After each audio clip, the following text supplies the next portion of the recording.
You know what nobody tells you about success? It's not about being the smartest person in the room. Let me tell you about Ryan, a kid who learned this lesson the hard way. And trust me, by the end of this story, you're gonna see yourself in him. Ryan was brilliant, like genuinely gifted.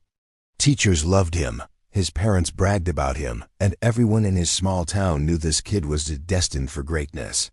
He had this massive dream, wanted to become a doctor, save lives, make a difference. Everything was lined up perfectly. But here's the thing, Ryan had a secret problem that was quietly destroying his future, and he didn't even realize it. See, Ryan couldn't control his own mind. Every single time he sat down to study, his brain would go haywire. 1 second he's looking at his biology textbook, the next second he's scrolling through Facebook. Then YouTube. Then he's daydreaming about random stuff that doesn't even matter. And you know what he'd tell himself? The same lie we all tell ourselves. I've got time. I'll do it later. There's no rush. But later never came, did it? His parents kept warning him. His teachers kept pushing him. But Ryan had convinced himself that because he was smart, he didn't need to work as hard as everyone else. He thought intelligence alone would carry him to success. Big mistake. Then reality hit him like a freight train. The scholarship exam results came out. This scholarship was everything to Ryan. It was his ticket to medical school, his chance to make his dream come true without drowning his family in debt. He failed, straight up failed. Meanwhile, his friends, the ones who weren't as naturally gifted but studied consistently every single day, they crushed it. They all passed. And those same teachers who used to praise Ryan, now they looked at him with disappointment. That look hurt more than the failure itself. That night, Ryan sat alone in his room, and for the first time in his life, he felt true shame.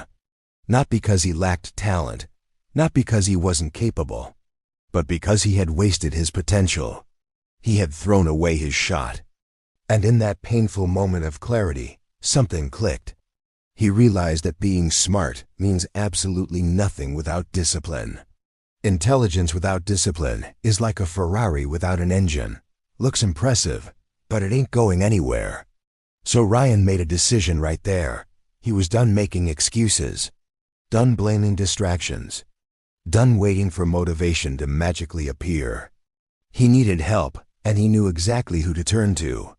Coach Miller. Now Coach Miller wasn't your typical teacher. He was the school's physical education coach, but people said he had this almost supernatural ability to transform unfocused, scattered kids into disciplined, focused champions. Students who couldn't sit still for 5 minutes would train under him and become laser-focused machines. Ryan walked up to Coach Miller and laid it all out. "Coach, I can't focus. When I try to study, my mind is everywhere except where it needs to be. How do I fix this?"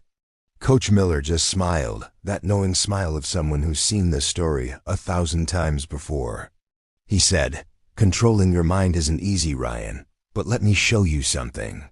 He took Ryan out to the playground, grabbed a bow and arrow from the equipment room, and set up a target board. "If you can hit the center of that target, I'll know exactly how focused you are." Ryan took his shot. Missed completely. Coach Miller asked him a simple question. "What were you looking at when you released that arrow?"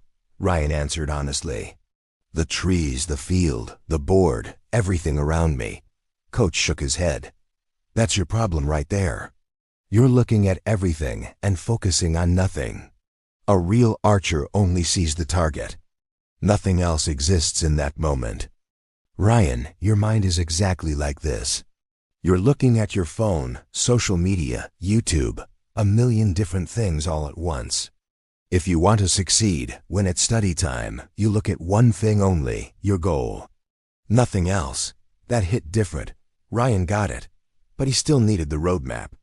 "Coach, where do I even start?" Coach Miller leaned back and said, "I'm going to give you 4 rules. Follow these, and everything changes.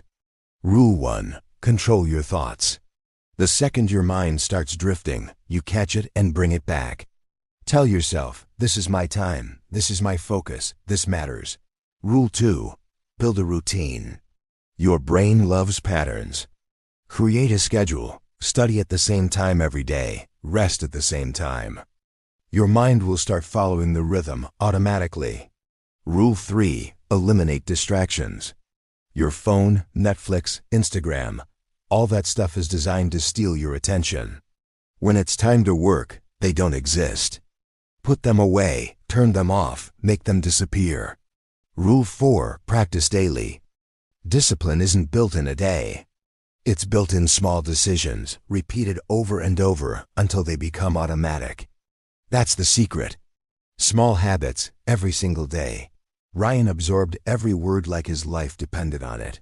Because honestly, it did. He went home and created a strict routine. Phone off during study hours. No exceptions. Every time his mind wandered, he'd pull it back and remind himself, I'm going to be a doctor. This moment matters. The first few days were brutal. His brain fought him every step of the way, but Ryan kept pushing, kept showing up, kept choosing discipline over comfort. And slowly, something incredible started happening. His focus sharpened. He could study for hours without even thinking about his phone. His mind stopped fighting him and started working with him. A few months later, another major exam came up. This time, Ryan didn't just pass, he dominated, first place, top of the entire class. And he knew it wasn't luck. It wasn't even his natural intelligence. It was discipline. It was focus. It was showing up every single day, even when he didn't feel like it. About a year later, Ryan stood on stage accepting that scholarship he'd failed to get the first time. And as he held that award in his hands, Coach Miller's words echoed in his mind. Your mind is like a wild horse. If you don't control it, it'll drag you wherever it wants. But if you train it, if you discipline it, it'll take you exactly where you need to go. From that day forward, Ryan lived by one principle. Train your mind with discipline, and success has no choice but to follow. So here's my question for you. How many opportunities have you missed because you couldn't control your own mind? How many dreams have you let slip away because you chose distraction over discipline? You've got the talent. You've got the potential. The only question is, are you going to train your mind, or are you going to let it control you? Because 5 years from now, you're either going to wish you started today, or you're going to be grateful that you did. The choice is yours. Make it count.